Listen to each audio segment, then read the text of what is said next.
یو وخت د لوړو غرونو او شنو درو ترمنځ یو ښکلی کلی و چې سپین غر نوم یې ده. په دې کلي کې یوه نجلۍ اوسېده چې نوم یې زرغونه و. زرغونه نه یوازې ښکلې وه، بلکې زړه یې د ګل په شان نرم او له مینې ډک و. زرغونه به هر سهار له کوره ووته.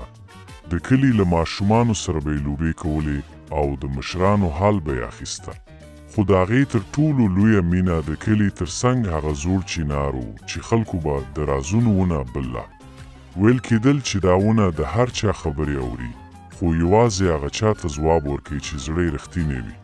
یوه ورځ کله چې د کلي خلک د وچکالۍ له امله ډېر اندېښمن وو، زرغونه د چینار ونې ته لاړه. هغې خپل واړه لاسونه د ونې پر تنه کېښودل او په ټیټ غږ یې د خدای نه د رحمت باران غوښتنه وکړه.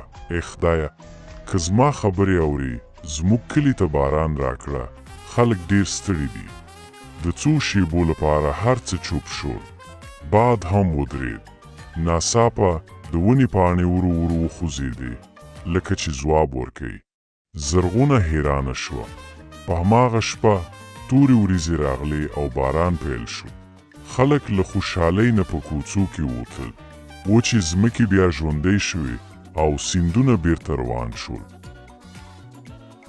سبا د کلي مشرانو زرغونه ته وویل، ستا پاک زړه زموږ کلي ته ژوند راوست. خو زرغونه یوازې موسکی شوه او ویل، دا زما نه د مینې او رښتینولۍ برکت.